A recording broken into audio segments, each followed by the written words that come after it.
Yeah. Birth order. Birth order. Bethel Levi. Bethel Levi. Oh, yeah. Okay. Hey guys, welcome back to the lounge where we have refreshing conversations and cereal recommendations. Today, we are going through the mother's birth stories while having the father's perspectives as well. So we're super excited to share these with you. We are going to go in order. So we're going to start with Bethel. And so Casey, if you want to start, we'll kick off this episode. Okay, so to start from the beginning, ever since I was probably 11 or younger, I have wanted to be a stay-at-home mom. So I knew that's what I wanted to do. I knew that's who I wanted to be. So as soon as we got married, we knew that we were going to wait. Our goal was to wait 2 years. Or until like Corey got out of school, we got a house, we were kind of settled because we were pretty young when we got married. So that happened. I had some health issues, and so it took us about 4-5 years. Wow. To have Bethel. It took a long time.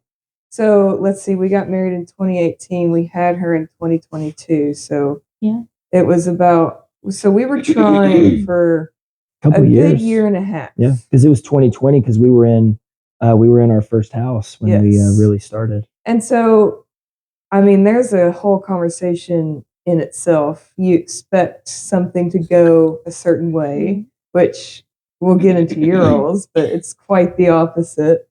But I had this expectation that it was going to be like, okay, we're ready for a baby. Let's do it. Pregnant. And that's not at all how it went. But anyway, we got pregnant. It was December 2021. I think I found out on like January 4th or something. And it was a very, I think I had missed a day, like one day literally. And I took a test. It was like the faintest line. And I was like, not really sure what that's supposed to mean. Found out later that if you have any line at all, you are. So I took another, and then I took another and another and another the next day. And I woke Corey up at like 7 a.m. It was really early. And I woke him up holding the pregnancy test. And I was like, and he was like, are you serious? And he jumped up and we were all happy because, like I said, it took a minute to get here. Yeah, I mean, at this point, we had moved out of our house. We moved in with my dad for a period of time while our house got finished building. And so we were sleeping on this mattress in the floor. So like it was just kind of a weird setup. Situation. Yeah. And I remember sleeping and she just came in. Did you jump on the bed or did you just scream at me? Regardless, it scared the crap out of me because I'm in this deep sleep. It's early, like you already said. And she just busts into the room and makes this declaration all loud and proud. And so I'm coming out of REM sleep, processing that you're pregnant. To have this grand reaction about what I just told them. But yeah, so that, that happened. And honestly, I mean, when I found out, I was 4 weeks. Oh, wow. And so I had to wait. And this was the hardest part, 4 more weeks in order to go to the doctor. And so I was like, I only have a pregnancy test to tell me if I'm pregnant. Mm-hmm. So like we were telling people and stuff, and I'm like, I don't even know if I am, like, so we went to the doctor, obviously I was, but I didn't really have very many symptoms. I remember I had this, it turns out it was my prenatal that was making me sick. Mm-hmm. It wasn't necessarily her. I had some acid reflux. I had a lot of hormonal issues. I cried at Finding Dory. But other than that, I had some food aversions. The worst part was acid reflux. But other than that, it was a smooth sailing 9 months. We get to the end of it, and I'm like 37 weeks pregnant, not progressing at all. For a solid 3 or 4 weeks, he said that I was the size of a pinhead. That's how much I was dilated. That's so devastating. So the plan, he asked me, he was like, so if we get to 40 weeks and you're not dilating, you're not progressing, what do you want to do? And I was like, induce me, get this kid out, because I've heard horror stories that you go past and the cord gets wrapped around the neck or something like that. And I'm like, if I make it this far along and she's fine to come out and I choose not to and something happens, I don't think I could live with myself. So I was like, get her out. And so we had our induction date. It was the September 11th. I went in, they got the Foley balloon. It was on the highest dose of Pitocin. That Foley balloon was probably the worst thing ever for me. So from my perspective, Yeah. I was not prepared mentally to visualize this insertion of the balloon.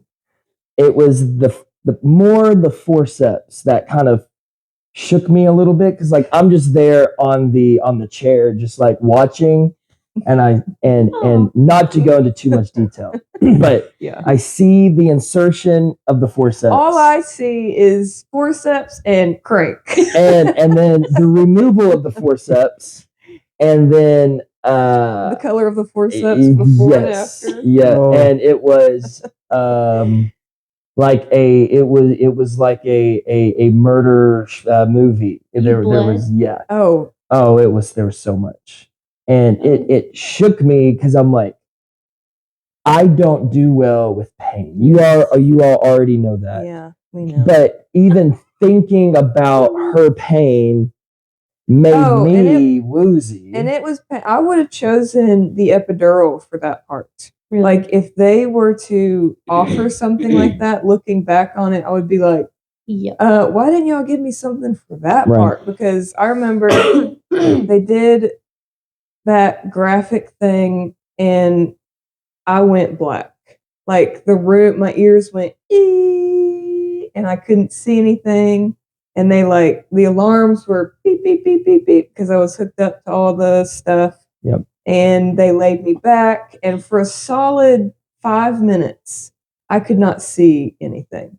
And it turns out it was my blood pressure. It completely bottomed out. It was like 40 over 60. Oh my gosh. And so it was, now I know that when I go through like a scary / painful situation, my blood pressure just Every tanks.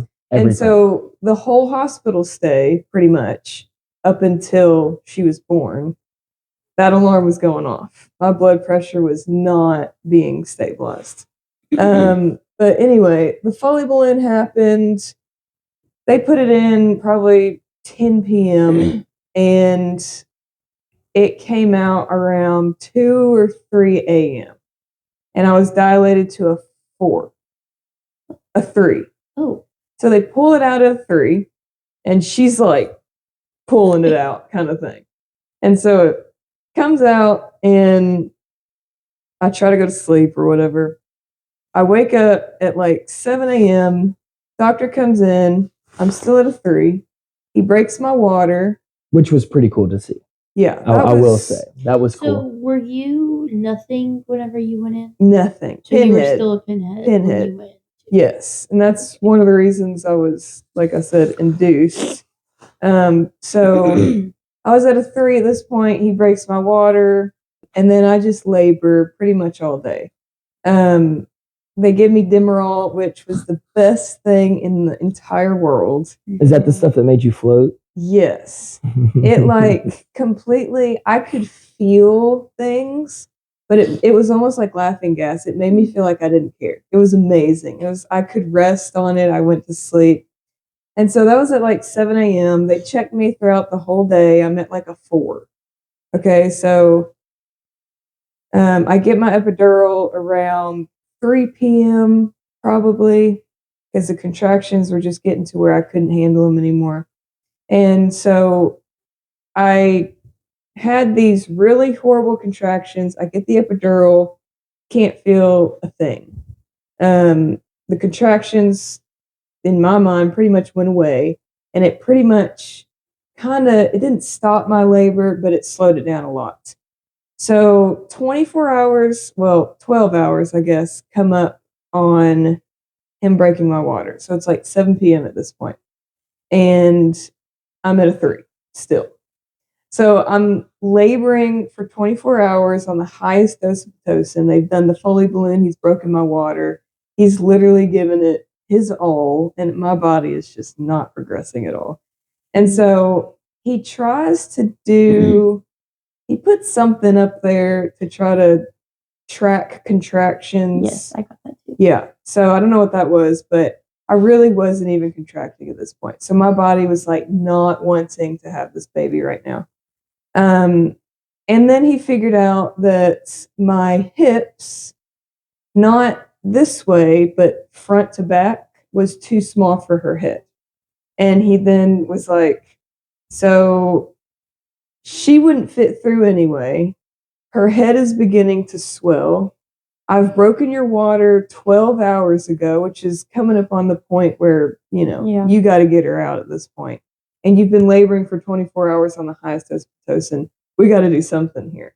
And so this decision was from 7:30. He's like, we need to do a C-section.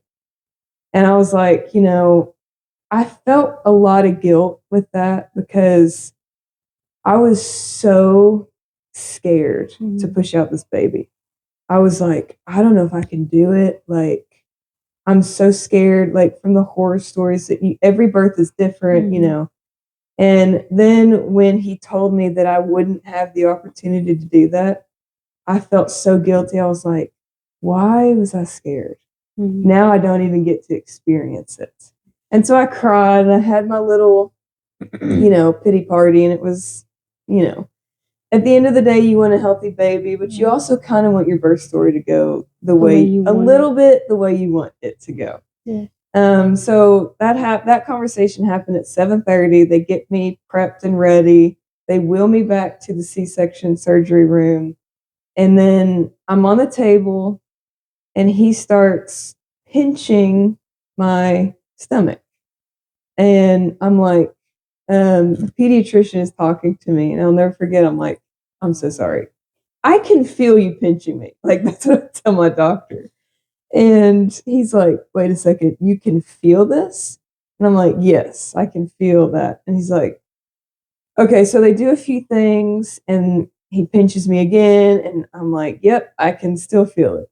And so he's like, all right, we have 2 options. He's like, I can either pretty much undo all this prep that we've done for your surgery, and we can do a spinal tap, or I could put you under general anesthesia and we can just do it that way. I was like, put me under and get this child out. I'm done.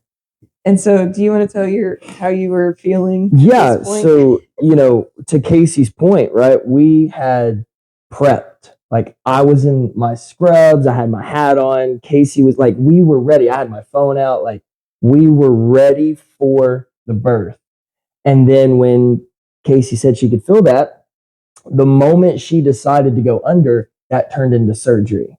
And I couldn't be present for a surgery. Right. And so they literally told me, hey, sorry, we got to kick you out. Right.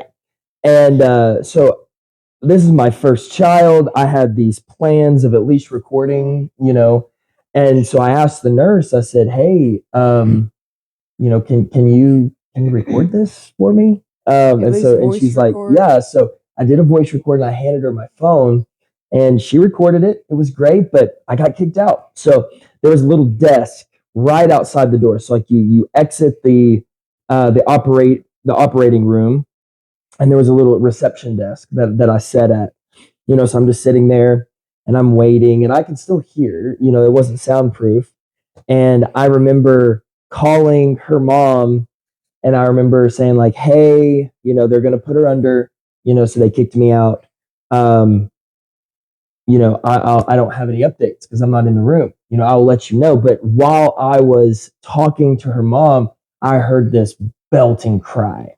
And I remember pausing mid sentence and I said, did you get what? I'm like, I just heard her cry. I got to go. And I just start weeping. I didn't know you cried. Yeah, I couldn't even talk. Like I was weeping, hearing, because I was nervous, right? Because I wasn't even able to be in there and just the rush of emotion. I didn't cry. We'll get into it, but I didn't cry with Levi, but I did cry with Bethel, like sobbing.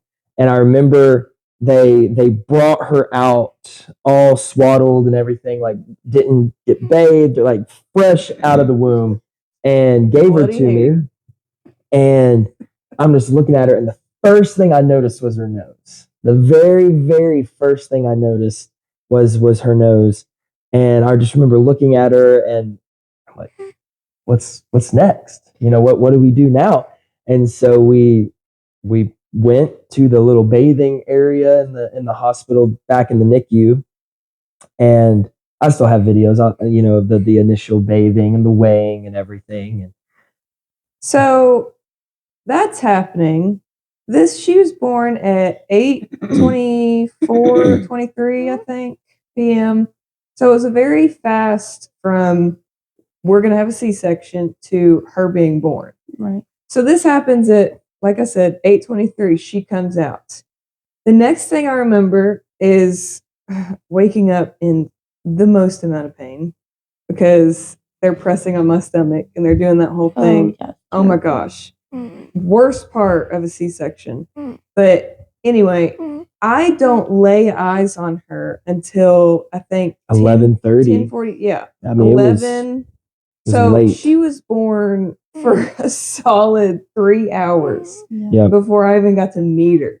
And I didn't know that really in the moment. Yeah, Casey didn't know what time it was when she got wheeled back into the room. I woke up from recovery very groggy. They wheeled me back to the room. Everyone was pretty much still there because pretty much all of our family was there. And, they hand her to me. Everyone's like, oh my gosh.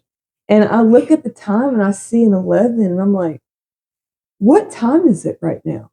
And they're like, I was like, oh my, and that kind of made me sad because, it's like, I'm glad, obviously we had a lot of family there but like for the first few moments of her life, and I'm like, looking back, I'm like, would I have chosen to do the spinal tap so that I could be awake for her first few moments? And, and I'm like, I don't think you can do that with birth stories. It happened how it happened. She's healthy. She's happy, all that good stuff. But, there was a portion of sadness that I was like, I didn't meet her till a lot later in her life.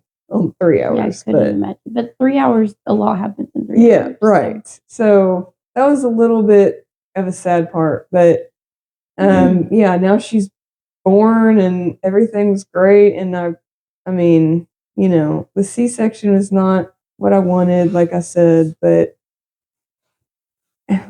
I wouldn't change it just because I know that the outcome was a healthy baby. All right, fam, I appreciate you listening to our birth story. At this time, we are going to transition over to our cereal bar where I have picked the cereal for today. So we're going to clap on 3 and then we will see you at the bar. 1, 2, 3. Guys, we are here at the cereal bar. Corey has picked out our cereal first time, and we're excited to see what he brought. So I'm ready. Let's do this. Lucky Charms. It's not. Oh yeah, we need to do our It's guesses. super cool. It's We forgot it. It smells I smell so good. I smell strawberries. I do too. It's like Special K or Like something. What is your guess, Vaughn? What is your cereal guess? The Captain Crunch berries. Okay. Ooh. We Liv. said strawberry. I don't know. It kind of smells like Casey's cereal. I smell like There's oatmeal. nothing in front of you right now. Oh. So Yeah. I can smell it though. Yeah. from Yeah, here. I It's can very smell- strong. I will It give you smells that. It's something berries. I know it. smell like oatmeal or something. Yeah, So I I'm gonna smell say- strawberry, like the strawberries and cream oatmeal. Oh, Really? I will go ahead and put it in front of you. I'm gonna say like a honey bunches of oats Okay, or something. it's coming in front of you. So that if you want to, so Vaughn guessed. What did you Oh. guess, Vaughn? Oh, Like some it's type of definitely a berries. Crunch cereal. It's definitely a cereal, guys. Dang, Wait. that's strong. Can we eat? It literally smells like Casey's. Yeah. No, like I let me didn't try get to to forget spit. some. What? That Mhm. Yeah. What is that? Is it blueberry? Okay, Liv's onto something. It is blueberry. is Good it job. blueberry frosted flakes? Oh my gosh, you are so It's got close, crunchy Vaughn. stuff in It does have crunchy Oh, stuff. Is it Blueberry. Raisin Bran? Oh, there you go, Liv. It's blueberry Raisin Bran. Blueberry Raisin Bran Crunch. What's your vote? Or what's your rating? I don't know. I like it. It's like Blueberry raisin bran. It's not Hey, sponsored. if you want to feel a little bit healthy about yourself, knowing you're getting some fiber in there, and blueberry it's bran. good. Hey, it's pretty good. Yep. I'm giving it 3.5. I don't know. It's very strong. Hmm. I could do like I like it. I could do a 3. Very I'll give it a 4. Ooh, okay. Von Likey. Alrighty. We'll go ahead and close out this week. We're Vocke Lounge TVL. We thank you for watching this episode. Stay tuned for episode 5. We'll see you next time. Stay classy. Eat your cereal. This is good.